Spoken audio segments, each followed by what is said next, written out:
నమస్కారం friends, welcome back to Krish India learners YouTube channel. మీరు doctor NTR university of health sciences allied health care sciences కోర్సులకు లాగా BSc anaesthesia technology, BSc MLT, radiology, dialysis కోర్సులకు apply చేసి ఉంటే ఈ video మీకోసమే. ఈ వీడియోలో మనం తెలుసుకోబోయేది ప్రొవిజనల్ మెరిట్ లిస్ట్ అంటే ఏమిటి, గ్రీవెన్స్ అంటే ఏమిటి, ఎప్పుడు ఎలా గ్రీవెన్స్ సబ్మిట్ చేయాలి. ప్రొవిజనల్ మెరిట్ లిస్ట్ అంటే యూనివర్సిటీ విడుదల చేసే తాత్కాలిక మెరిట్ లిస్ట్.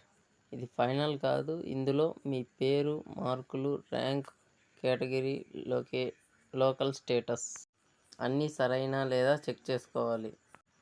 ఇప్పుడు చాలామందికి వచ్చే డౌట్, గ్రీవెన్స్ అంటే ఏమిటి?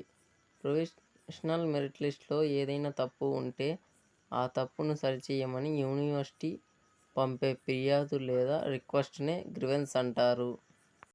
ఓన్లీ ప్రొవిజనల్ మెరిట్ లిస్ట్ వచ్చినప్పుడు మాత్రమే యూనివర్సిటీ ఇచ్చే గ్రీవెన్స్ డేట్స్ లోపే సబ్మిట్ చేయాలి. ఫైనల్ మెరిట్ లిస్ట్ వచ్చిన తర్వాత గ్రీవెన్స్ యాక్సెప్ట్ చేయరు.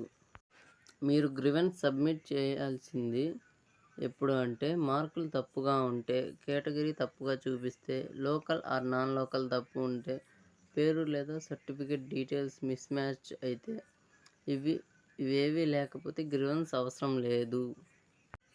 సాధారణంగా 2 విధాలుగా ఉంటుంది: online grievance and offline grievance. Online grievance doctor NTR UHS official వెబ్సైట్లో గ్రీవెన్స్ లింక్ లేదా ఈమెయిల్స్ అవసరమైన సర్టిఫికెట్లు అప్లోడ్ చేయాలి.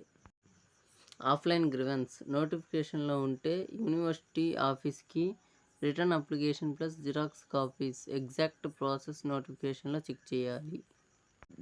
గ్రీవెన్స్ పీరియడ్ పూర్తయ్యాక final merit list release, web counselling notification వస్తుంది, ఆప్షన్ ఫిల్లింగ్స్, ఆ తర్వాత సీట్ అలాట్మెంట్.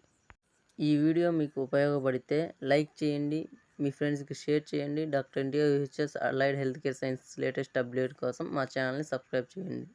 మీకు ఏమైనా డౌట్స్ ఉంటే కామెంట్స్లో అడగండి, నేను నెక్స్ట్ వీడియోలో క్లియర్గా చెప్తాను. Thanks for watching.